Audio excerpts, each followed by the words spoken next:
Rotary Youth Exchange student in Chile 10 years ago, I ate meat. A lot of it. So, what changed? Simply put, I became curious about where our food comes from and began to research. I used to think veganism seemed extreme because I didn't understand it. What seems extreme to us is based on the concept of the Overton window. This range of what is currently accepted in society shifts throughout generations. As a result, what seemed extreme to the previous generation becomes the social norm for the next. Women gaining the power to vote seemed extreme. The idea that smoking caused cancer was unbelievable a generation ago. Not eating animal products seems extreme to us now. But the more I've learned about veganism, the more I've recognized that becoming vegan has a hugely positive impact on personal and public health, the climate crisis, and many social justice issues.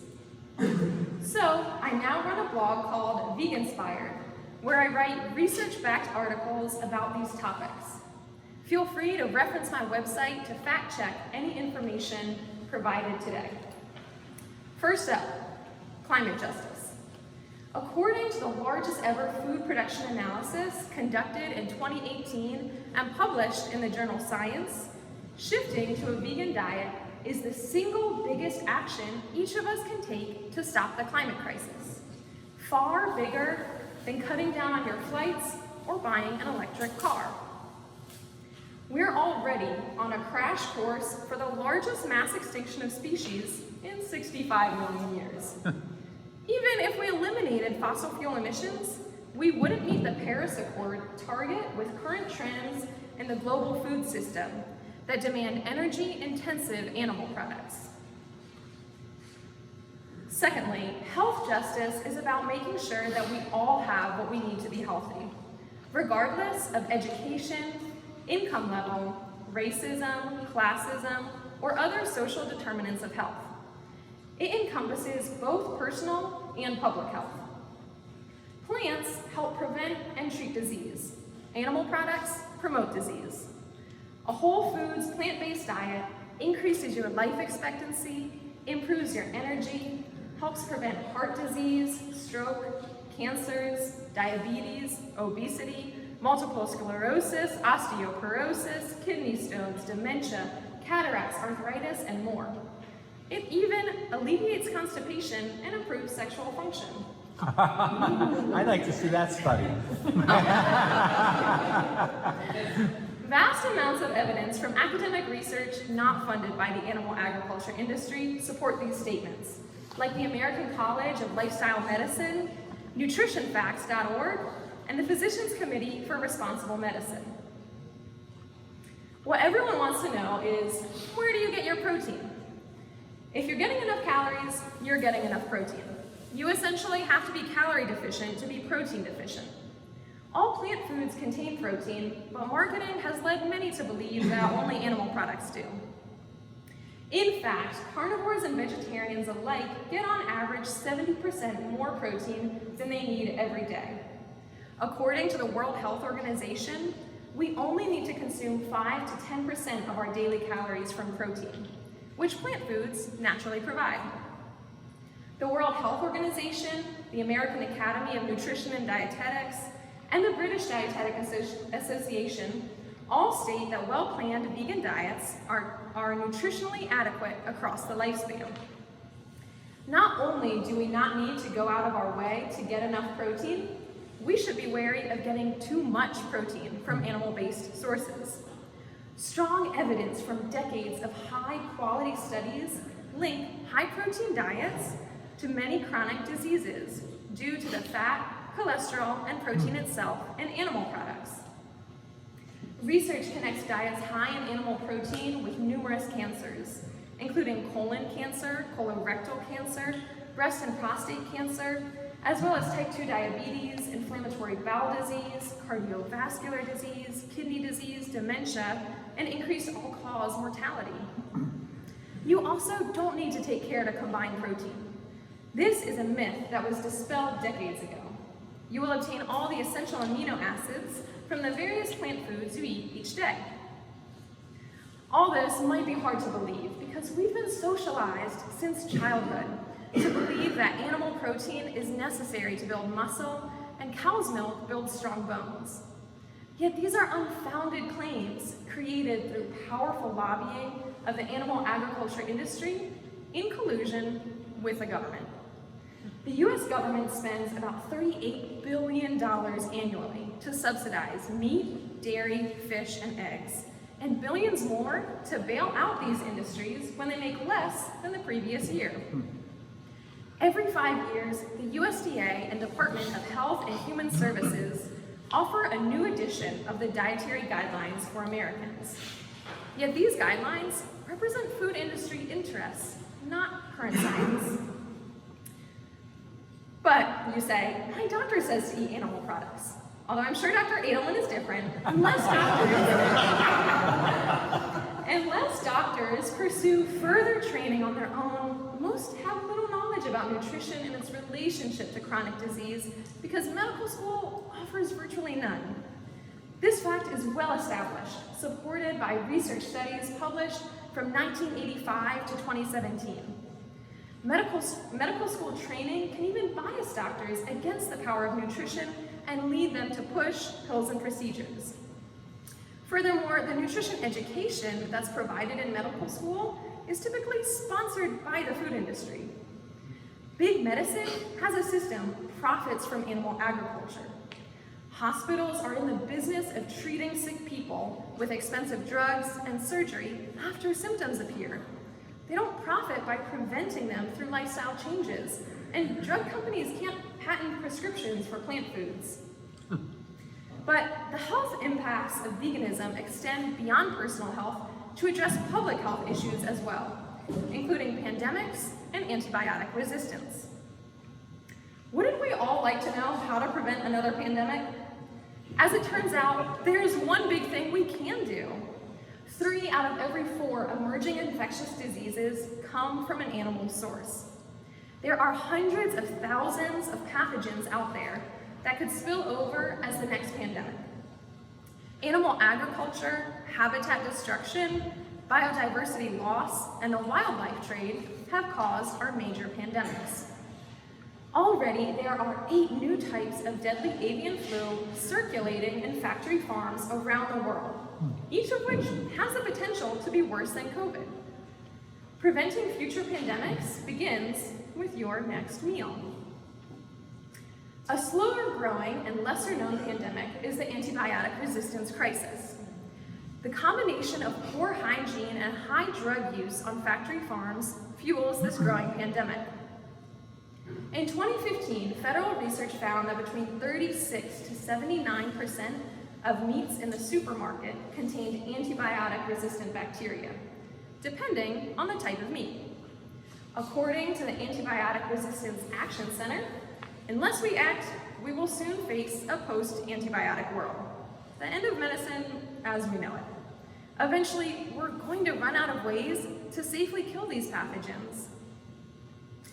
This means that minor illnesses like strep throat or infected wounds could once again become deadly. So, veganism offers huge health and environmental benefits. But at its core, it is a social justice movement. Social justice refers to a fair society in which all groups are valued. Veganism recognizes the injustice of a world that values some animals, or pets, but exploits and kills others arbitrarily for food, clothing, entertainment, and research. The social justice aspect of veganism encompasses world hunger, workers' rights, environmental racism, wildlife protection, and animal rights. World hunger exists partly because we use our resources inefficiently. Instead of using cropland to feed people who are undernourished, we grow crops for farmed animals. If we stop breeding billions of farmed animals, we could feed an additional 4 billion people using that land. The world's most food insecure populations are also those most harmed by extreme weather events. Climate change-induced natural disasters lead to food loss and decreased crop yields. Each time we buy animal products, we are voting to continue to feed farmed animals instead of people. We are voting against feeding the hungry and for resource-intensive foods for ourselves. If we eat simply, others may simply eat. Animal agriculture workers endure poor working conditions, low wages and debt, and higher rates of physical and mental illness. Because they're often undocumented, they typically lack access to adequate health care and legal protection. Consuming animal products directly supports corporations that harm Black, Indigenous, and people of color, and low-income groups, who are disproportionately likely to live in environmentally hazardous neighborhoods. Factory farms produce millions of gallons of waste that pollute the air, land, and water in the marginalized communities in which they're placed. Living near industrial facilities negatively impacts both physical and psychological well-being. Few people know that eating animal products directly threatens wild animals as well. But plant-based diets are crucial to protecting biodiversity. Agriculture is the primary threat to 86% of species at risk of extinction. The more demand there is for animal products, the cheaper it is to clear natural land and use polluting fertilizers and pesticides. To see if we can make a case for humane slaughter of farmed animals, let's use the questions asked by activist Ed Winters. 1. Am I against animal cruelty? Everyone says yes. 2. What constitutes animal cruelty? Would you agree that it is causing harm unnecessarily? 3. Do we need to eat animal products to survive and thrive? As we've seen, we don't. 4. So, does eating animal products constitute animal cruelty? I'll leave you with 2 thoughts on this one. First, the social psychologist Melanie Joy wrote a book called Why We Love Dogs, Eat Pigs, and Wear Cows. She explains how society conditions us to see animals differently based on their species, yet they do not differ in any way but our perception of them. Have you ever noticed that we see our pets as individuals with personalities, but that society has conditioned us to view the animals we raise for food as one indistinguishable mass? Yet, all animals have individual differences. Second, the philosopher Jeremy Bentham said, "The question is not, can they reason, nor can they talk, but can they suffer?" Okay, I get why you would eat meat, you say. But what's wrong with dairy? Dairy has a staggering environmental impact. 1 glass of dairy milk produces nearly 3 times the emissions of any non-dairy milks. It wreaks havoc on our health, as it is addictive and promotes cancers, diabetes, arthritis, multiple sclerosis, weight gain, high blood pressure, and osteoporosis. The dairy industry exploits workers who suffer from poor working conditions and negative impacts on physical and mental health. Finally, of course, the dairy industry exploits animals who endure physical pain and emotional and cognitive distress. Cows are like human females in that they only lactate after giving birth. So, to make them give milk, workers artificially inseminate them. When the cow gives birth, farmers typically take her baby away in under a day because her calf would drink the milk they want to sell. After their bodies are spent, they are killed for meat in 4 to 5 years when they would naturally live up to 20. Female calves are raised for the same cycle, and male calves are sold for veal. What about eggs? The ancestors of egg-laying hens laid only about 13 eggs a year, but today's chickens have been bred to lay about an egg a day. Not only is it a painful process for the chickens, but they lose vital nutrients through laying so many eggs, which weakens their bones. If you break open an egg and give it back to them, they will actually eat it because their bodies need the nutrients. Living in factory farming conditions is so stressful for chickens that they will peck violently at each other. Because of this, farmers cut off their beaks and toes, often without anesthetic.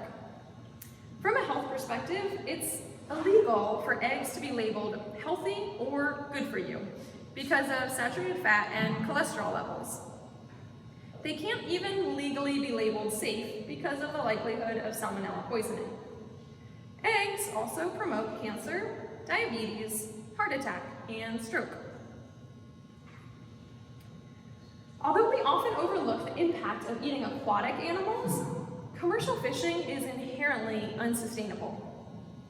Boats drag cathedral-sized trawling nets through the water, wiping out oxygen-producing mangroves and coral reefs. Fish are also vital to coral reefs and the ocean's ability to absorb heat and carbon dioxide to stabilize our climate. Additionally, hundreds of thousands of dolphins, whales, sea turtles, and sharks are caught and killed each year as bycatch. The industry also leaves behind millions of tons of plastic fishing gear in the water each year, which kills marine animal and plant life. We often have a hard time experiencing empathy for fish because their faces can't show emotion and they can't cry out in pain when we pull them from the water.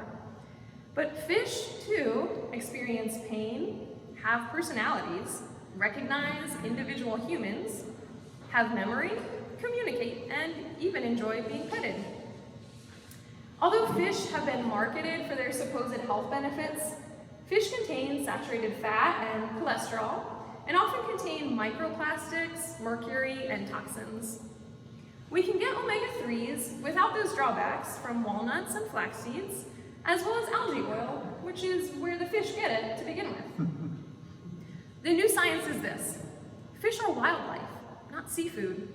We're all better off leaving fish in the water. You might think, aren't all these issues with factory farms not small-scale farming? Firstly, 70% of cows and 99% of other animal products in the US come from factory farms. And despite marketing messages that want you to believe this, small-scale farming does not solve these issues. The production phase of food accounts for 83% of its carbon footprint, while transport only accounts for 10%. Eating locally does not have a significant impact on carbon emissions because what you eat is far more important than how far it traveled. Furthermore, the Earth simply cannot feed everyone on an animal-based diet, so pushing for more small-scale farming is a classist argument. Finally, the end result is the same: killing without necessity. Whatever cause you find most compelling, there's a documentary for that. If you're interested in learning more, several I would recommend include Eating Our Way to Extinction, Cowspiracy, Seaspiracy, Right to Harm, 10 Billion, The End of Medicine, and Plant Pure Nation. If you're wondering, what can you eat as a vegan? Here are some of the delicious dishes we've made recently. Tofu scrambled eggs and blueberry smoothies, almond ricotta toast with tomatoes and banana walnut bread, soy protein tacos and garlic hummus lasagna, grain bowls and cheesy mushroom broccoli pasta, smoky sweet potato stew and Thai peanut noodles, apples with tahini date caramel and vegan Twix bars, coconut macaroons, and lemon lavender shortbread. Despite now knowing and caring about all of this, you might still find it overwhelming to even begin to think about how to make such a change. Some free resources to start with include my 7-week transition to vegan and 30-day vegan challenges like Vegan Bootcamp and Veganuary. The last thought I'll leave you with is this: the destructiveness of commodifying animals is concealed by sanitized packages of animal products in the grocery store that belie the reality it took to produce them. It's maintained by cultural norms and our deeply ingrained desire to be accepted in our social circles. It's facilitated by a common myth of feeling deprived on a plant-based diet. But the more we learn, the more we realize that veganism is not about deprivation. It is about abundance. Abundant compassion, abundant health, the preservation of our only home, and the prevailing of our values.